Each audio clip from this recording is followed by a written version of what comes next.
Good morning. Thank you for watching another episode of Off the Cuff with Sheriff Bobby Kimbrough. I'm Major Henry Gray, and my guest today is Miss Ashley Martin. Hello. Thank you for having me. Thank you for being here. Please tell us about yourself. Oh, goodness. Well, right now I serve as the Associate Executive Director at Bethesda Center for the Homeless. It's literally 5 minutes from here. Lifetime of service. I suppose that some people don't behave unless we've got a mission to be driven every day. So that's pretty much where I fall. Absolutely. Great.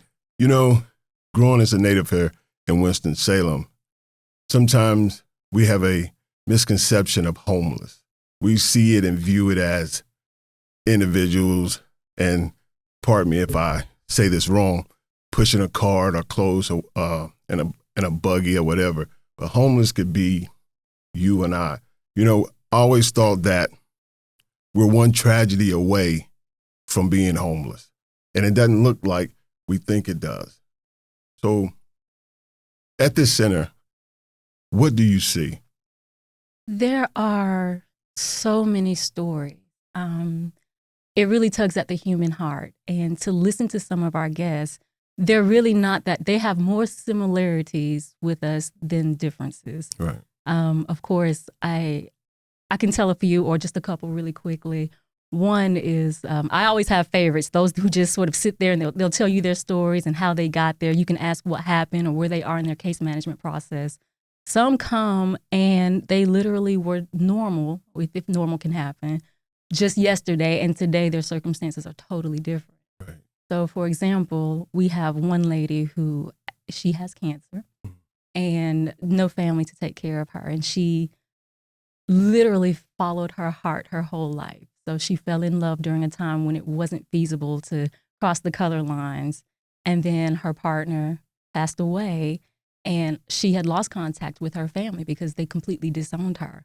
And so in her health condition and through life circumstances, there is no family. And Bethesda Center has taken the time to really develop a relationship with her because of her illness, she will not have the opportunity to have income or stable housing without our assistance. And that really could have happened to anyone. Yes.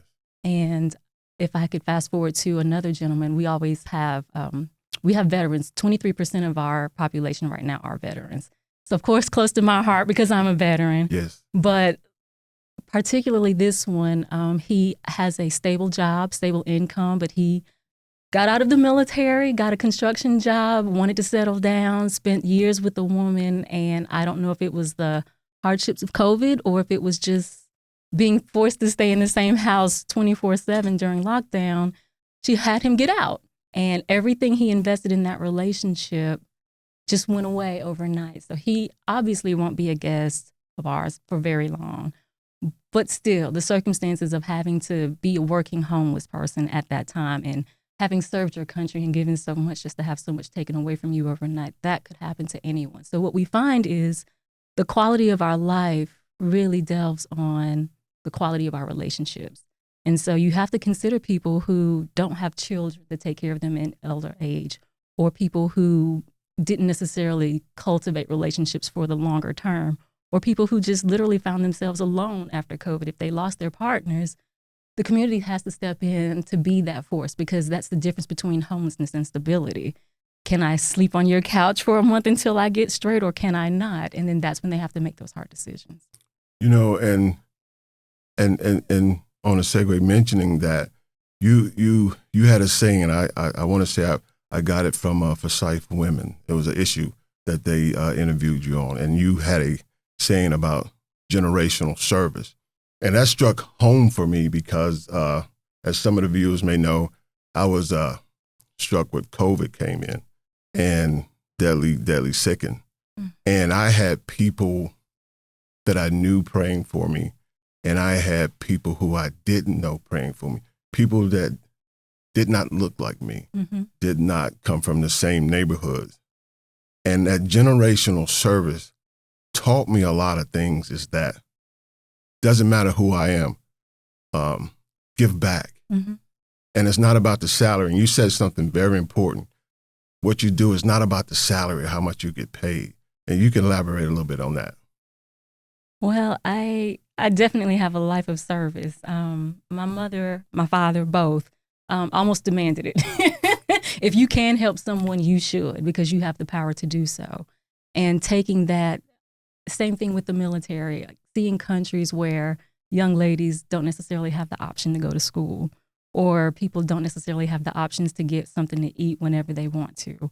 Or on the flip side of that, having small villages in Ivory Coast where they would bring you a chicken, and literally some people would never have that much to eat during a week. They were just so happy that you were a guest. Absolutely. And so you see that philanthropy, and honestly, it struck my heart my first week at Bethesda Center because it was a very, very cold night. I have no qualms with being cold. It's just not in my blood. It just gets to my bones and it agitates me. But it was probably 30 degrees at night, and what I saw was a young woman, probably 20 years old, wanting to check in for the first time, and she looked scared. And we had them wait just so we could make sure that there were no weapons or anything coming into the facility. So it was pretty cold, and they were just kind of standing in line so we could check in their bags and make sure that they would get something to eat. And what I saw was a woman who had been at the center probably a year because of COVID hand her this blanket. And she said, well, baby, this is all I got, but you can huddle with me.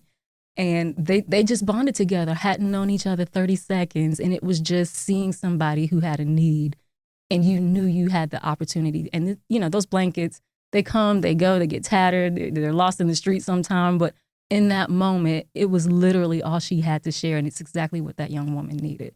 So you see that philanthropy, and it just reminds you of what you're responsible for.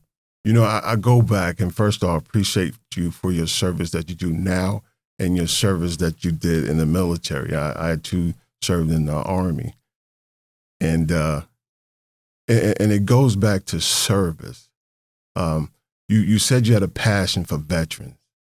And I know that you see a lot of veterans fall hard on their luck. And I know we have the VA services and certain things.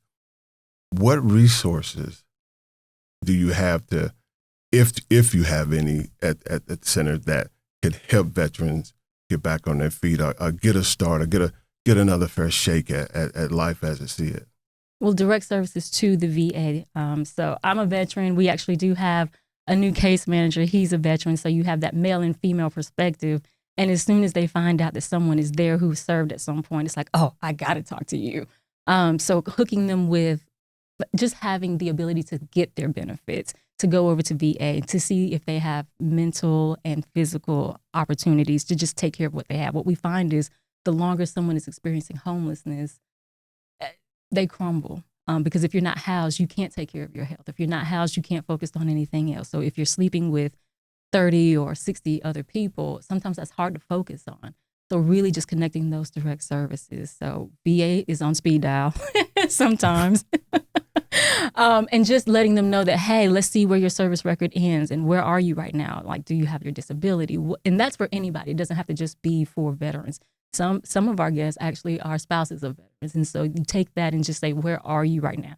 At Bethesda Center, we absolutely preach meeting people where they are in their circumstances and on their certain timing. Because again, some people will come in without so much as a license. And so that's a different starting point than someone who says, I have a job, I go to work every day, and I need to check in exactly at 9:00 at night because I need to work. So I'm not in the shelter for over a longer period of time than 90 days. So it's really just meeting them where they are at their story. And I know when we visited, the sheriff and I and a few of the command staff visited the Bethesda Center, I noticed it's a new makeover. Has the vision changed, or has the direction, because everything changes as the environment changes. COVID changed a lot for a lot of people, so you had to readjust how you did things and who was there. Where some had to work from home, or some maybe lost their jobs because of whatever. How is that makeover? How has it affected, or what is the new makeover for the Bethesda Center? So Bethesda Center is in transition right now, but I can say that we have a full staff who's completely dedicated, and our vision, our mission have both remained the same. So we create opportunities daily through emergency and supportive services to give people stable lives. And with that, what we mean is the mission is not going to change. We're always going to teach you how to be stable, teach you how to go back into the community, to be our teachers or thriving students if you are going to go back to school. or even just grandparents, because some of our elderly, we do have an older population who won't return to the workforce, but they're still a vital part of our community. So they are going to be our neighbors at some point. And do you want them staying at a shelter, or do you want them to have a viable, thriving experience in our community? Even if that means cleaning the center or getting a job just down the street, or they could actually be someone who is a service provider at some point, someone that you would never know had experienced homelessness. So I think that even with our transition right now, we're still very committed to the mission, and that won't change. With this age of technology, where it used to be a time you can apply for a job or a position in the workforce, how would somebody, it's not that they come there with a mindset that I don't want to work, I don't want to provide, I don't want to be self-sufficient, So what tools do you have in place there to help people get employment, to help people get back on their feet? So we really invest in our resources in collective impact. And what that is we look at every part of your life that makes you stable and a part of the community. So I have to give a big shout out to Novant Health. They have come to our rescue so many times. I agree. I have to agree with you. Novant's been there for me when I was sick, so I'm for you. Absolutely. So Novant Health was kind enough to offer free mammograms for our ladies. And honestly, they had about 4 follow-ups because there was something found. And those services were free as well. And it was something that had they never been attentive to, if it wasn't available, if it even wasn't on a mobile unit, our guests wouldn't have had the transportation to even get to an appointment.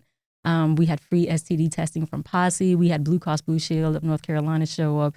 And this event, it was just kind of like, oh yeah, I should take care of myself.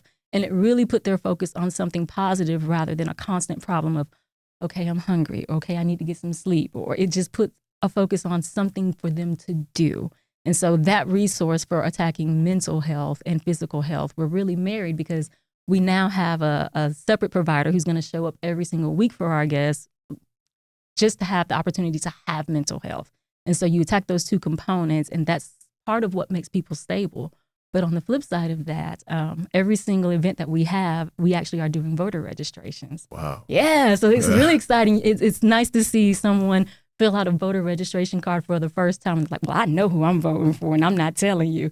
And it's just a little banter back and forth between the shelter to give them something else to look forward to, because as they won't have a voice if they're focused solely on their homeless situation at the time, when the elections come around, it's like, oh yeah, I didn't need a house, but now that I am a registered voter, I'm going down to the precinct, I'm just going to make sure that I cast my vote. And it's just something else that they do that says, I'm a part of this community too.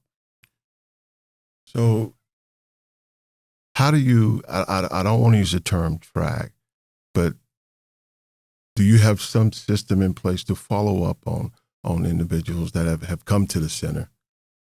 We do. We have HMIS and a very dedicated data manager. And what she does is she tracks people who come in, if they need a bed, if they need to stay for a certain amount of time, if they need to just come in and take a shower or do their laundry or use the computers for a few hours to look for a job. Those numbers go into the kinds of services we need, and it shows us what services are needed the most. She does intake, and that time commitment is really just seeing where they are, how long they stay with us, and what services they use. So we're able to provide back what kinds of resources Bethesda Center needs to invest in the most. Okay. Take me through the process of your intake. I come in, and it takes courage to actually come in. I agree. To admit that you need help and that that you need some assistance, because we come in a dying age that we don't want to help anybody, and family members who say we did, that community is almost extinct now, where we looked out for each other. We were our brothers' keepers. Communities also look for, helped out each other, where we, in a day and age, when I grew up, it wasn't what's for dinner today, this is what we're having. Mm-hmm. So you really didn't have a menu or a choice. So talk me on the viewers through what's the process, how, when I come in or someone comes in, what's the process? So the initial intake process doesn't happen for a few days, and that's just so we can assess whether you need to stay for the night or if you need to contact family members, or even a lot of our people are actually transient. So they come from out of town or they've been on the streets for a while. And so we assess what they need before we actually admit them. So right now we have 60 men and 40 women, both separately, all adults. And so that has a certain level of responsibility with it because children aren't allowed in the center right now or ever. So what we'll have is, do you work? Do you have a place to stay? Is there anybody we can call? Are you working? What hours does that look like? What does your work history look like? And then we get into health issues. They have the option. They're not forced to do mental health assessments, but we do offer that. And that takes a different track. Physical health. A lot of our folks have quite a few ailments with eating because free food isn't necessarily the healthiest options. So if you're eating donated fast food every day, your body will look a little different than if you're going to Whole Foods or something. Right. So with that, we'll take into account, okay, we do get donated food every day, and these are the options that we have, and we do our best to keep up with what they have dietary needs for. So if you're diabetic, you probably won't be eating certain things that are donated to us, and that's just something to keep in mind. So it's really whole care, and I always talk about collective impact and not wraparound services. As a natural fundraiser, those are words that you'll throw out just to have funders understand or supporters understand what you need. But with wraparound services, there's always a hole in the middle. And so just because someone is eligible for something doesn't mean that that's what they need. So again, it's meeting them where they are. So that intake process is really gives out a number for the services that they need to be directed to. If they have criminal backgrounds, we have to address that because that has an effect on what type of home they're eligible for, what type of program they can go into, even with age differences. We have senior citizens programs, and we have programs for people under the age of 25. And so they can't overlap because of the age significance. And so those are things that we'll take into account as we try to find housing for them. Now, to be honest,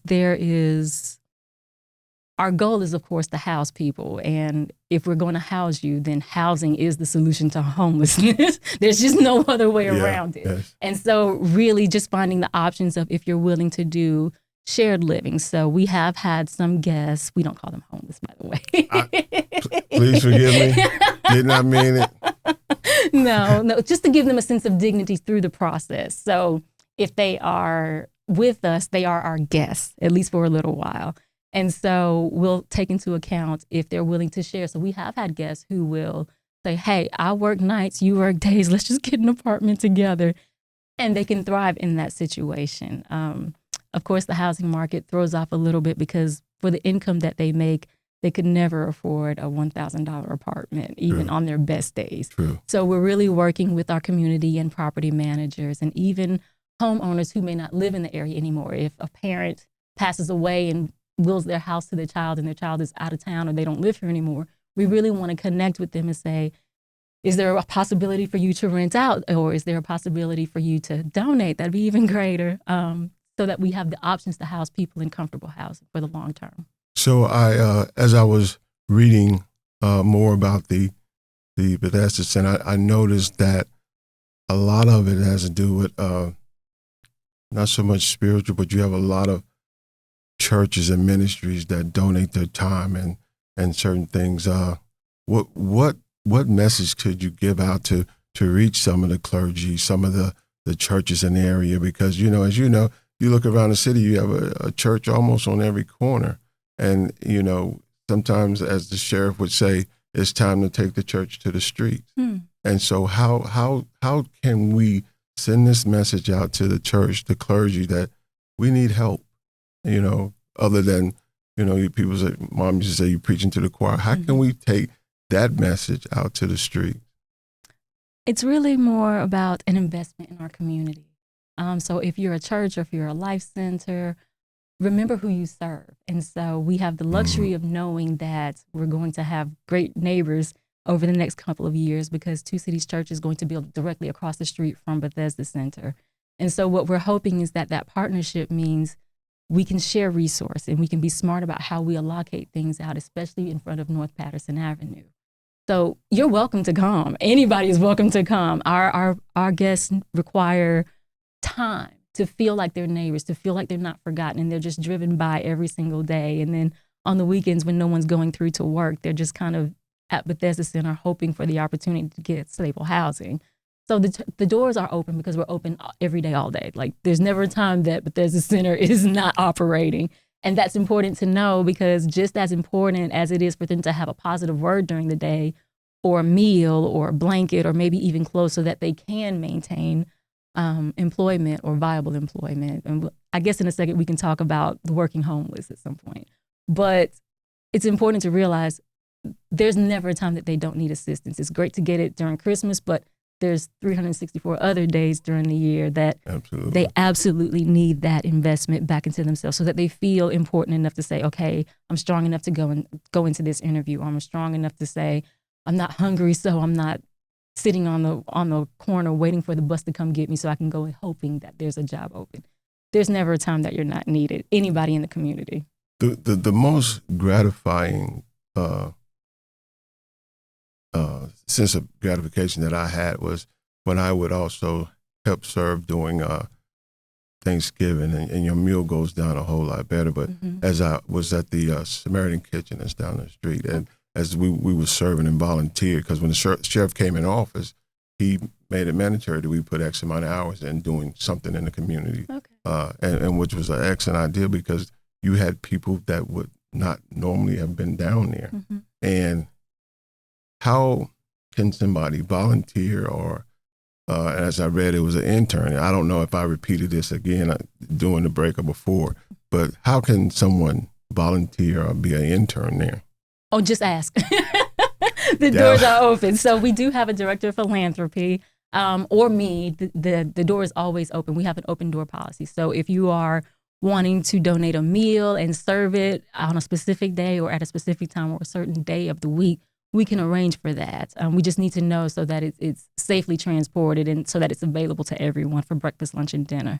And I can say that what's great about the Winston-Salem community is Good Samaritan actually does help us out a lot. They will also feed our people, and sometimes they'll just walk down the street and get something to eat and walk back if they are able to do so. And Miss Jan, she's so great about communicating and saying, hey, I know that this guest can't really walk, but we're going to come down the street and give them something to eat in just about 10, 15 minutes. And so the collaboration and the partnership is really important, and it's well worth the investment. Now, you mentioned, I have to say it now because I get old and I can't remember certain things. You said guests that are actually working guests. Explain a little bit about that. So whether we realize it or not, there's actually a cost for employment. So do you have appropriate clothing to even be a secretary at the library or something? Or do you have means of transportation to get back and forth every day? And certain costs of even childcare to be able to get away to work long enough. Our guests aren't able to bring their children under the age of 18 with them. However, they still have children to take care of. And so it's a hard place to ask a mother to separate from her child so that she can get stable long enough. But that is still a cost. And so I think even working with Dress for Success, who has been phenomenal for our ladies, just getting them back to work, it's still a cost. And if you're facing homelessness and you've been evicted, whether it's from COVID or not, and you have no partner and no family to help you, it's going to take you longer to recover that period. And I think that when people donate, that is something to remember. So if there are business leaders who say, hey, there's a job, I don't know, some sort of a job fair somewhere, let us know that so that we can direct people who are interested that way. That's well worth the investment for. It's better than even saying, hey, here's $20. Hope you all can make your ends meet. Even if you can say, hey, these are clothes and these are working clothes, that's very different than clothes that keep you warm during 30-degree weather, because those are needed as well. So those are just costs of being homeless and experiencing it that you have to take into account when someone is trying to get back on their feet. It's not always about just four walls and a roof. And you know, mental health is a serious illness that has been here, but now is moving to the forefront of a lot of conversation. How, and I'm not sure, but I can imagine you deal with certain cases that way. How do you deal with that? How does the center deal with certain cases that way? Do you have counselors on standby, on hand, or just help people get through it? Because to go from having everything you need to now needing everything you don't have. Mm-hmm. That was nice, right? That was nice. Yeah. I like that. I'm gonna write that down. how do you help them get through it? So we have several resources.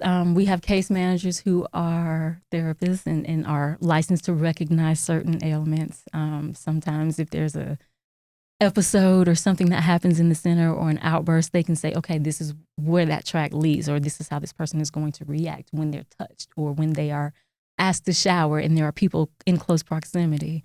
Because some people are actually dealing with trauma, not so much, if there's childhood trauma or sexual trauma, yes, there's things to address, especially when they are enclosed in an area with people they don't know. And so taking that into account and really being culturally sensitive to those developments, because we're going to send them out to be neighbors at some point, and we want them to be able to be stable neighbors when they are at that point. United Health has been very helpful to us. Novant Health, again, has been very helpful to us with their mobile unit. And I can say that the importance of those ancillary services are that they come to Bethesda Center. So with dignity, our guests get to have access to counseling sessions, individual and or group, and they get to make one-on-one contact with someone who is licensed to do so, and it's confidential, so it gives them the privacy to explain or even to get medication for what keeps them a viable neighbor. So you mentioned several times when we were talking, and I don't know if you do or if the Bethesda Center is capable of doing. You may have a mother or father either with a child. Where can that child go? Is there a place where they can go? Because that's your child, and you want to know that they're okay. You want to know that there's somewhere that if I need them, I can get to them. Where do they go in a case with someone with children? So if they are over the age of 18, they can actually stay at Bethesda Center. We have had numerous cases where mothers and their son or mothers and their daughter would stay at the shelter. The only stipulation is being over the age of 18. If you're female, you stay in the female dormitory. If you're male, you stay in the male dormitory. And that has happened at Bethesda Center. For those who are under the age of 18, we have to look for other resources. So most of the time, they stay with family. Sometimes relationships aren't necessarily healthy enough for the parent and the children, but whenever there are children under the age of 18, significantly grandparents, the other parent, or someone will step up. So I have not heard of cases where there's just a child left totally alone. They're just not under the care of their parent while they're at Bethesda Center.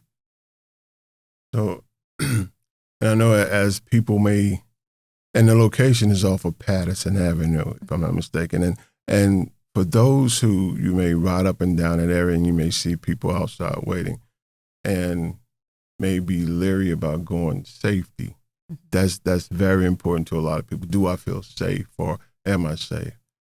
Can you elaborate on that? To rest assured people who are thinking about going, or somebody who may want to send somebody there for some resources. Okay. Safety.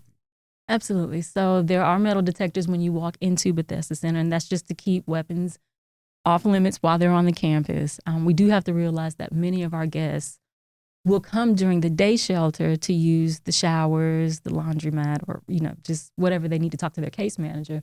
But because they choose, for whatever reason, to remain outside of Bethesda Center at night, they will have the means to protect themselves. So maybe knives or something. It's just not permitted inside the shelter. Right. So we're sensitive to that as well. During the night when they sleep at the center, none of that can come inside the dormitory. They do have to check all bags outside of the dormitory other than their clothing. So food, like if it's any liquids, that does not go into where they actually sleep. And those are all for safety measures. We do have staff overnight. It's 24/7, and they make 15-minute rounds every 15 minutes to make sure everybody is safe and tucked in, and it's a 3-rotation shift. So there's always someone watching. There's always someone there. We do have the access to contact law enforcement if needed, And so it's very safe to sleep there should you have to. And as you know, you watch the weather, and it's going to be hot. It's going to be a hot summer, and I know in the winters it gets brutally cold. Do you find that there are more coming in now to the center, more guests coming in now to the center? Believe it or not, our winter months, we have the most beds taken up. So I guess during the summer, they have other means of having somewhere to sleep, or maybe it's more comfortable to not necessarily be in the shelter. And I can say for our ladies, I'm not sure if it's because women have more options than males, unfortunately, but we're actually never at capacity for women. So the ins and out is usually when it's very, very cold and there's overflow needed. But other shelters do step up to assist so that we can have as few people outside of shelter as possible when they need it. How many beds do you house there? 100. You know, 100 beds? 100. Wow. And I guess one homeless is too many in my book. Mm-hmm. So and I know you can always use supplies and so many things. What are some of the things that our viewers may say, hey, let me take this here. What can I donate? What do they need? How can I help? So really, we want to focus on the facility itself at this point. So water, absolutely, since it's so hot and our people are either in the shelter getting services or outside trying to work, and sometimes they have to walk back and forth to where they're going because they don't have transportation. But for the shelter, if there are people who, plumbers, it would be very nice if you can donate your time. Plumbers, they need plumbers. Go ahead. People to help keep the grounds. Just if there are community service projects where people want to keep things clean, if they want to donate total meals, because we don't have an operating kitchen. And so we do have warmers and refrigerators, but it's different to say, I'm going to donate hamburgers. Well, that's great, but if they don't eat them all up right then, it's going to be wasted. So keep that in mind whenever you donate to Bethesda Center. It's really nice to just give total meals so that they can have something to eat at that moment, breakfast, lunch, and dinner. Shower curtains, towels, and actually supplies to get them into their first places to reside once they leave the shelter. So we're talking about beds, pots and pans, just really the essential things. And I always tell people, think in terms of your first kid going to college and getting their first apartment. That's what they need, because while they're transient, they don't have those things. And so it's great to say, great, I got an apartment, but then you're in an apartment with nowhere to sleep on. And so in that aspect, is the shelter better for them? Help them to fully transition so that they can be full neighbors at one point. So is there a website or something that they can say, it's a list? I think I saw on Amazon you had something Yeah, you were doing your homework. I did. So is there a list of, hey, we need this, this, and this? And I know we only be kidding ourselves. We need 10 of these or 20 of these. Is there a list that people can say, hey, I want to go and just give this, whether you know who I am or you don't know who I am, or I just want to send some money to help them? Okay. And where could they go? They could go on the website, which is www.BethesdaCenter.org. There you go. Or you can call me. I will answer the phone.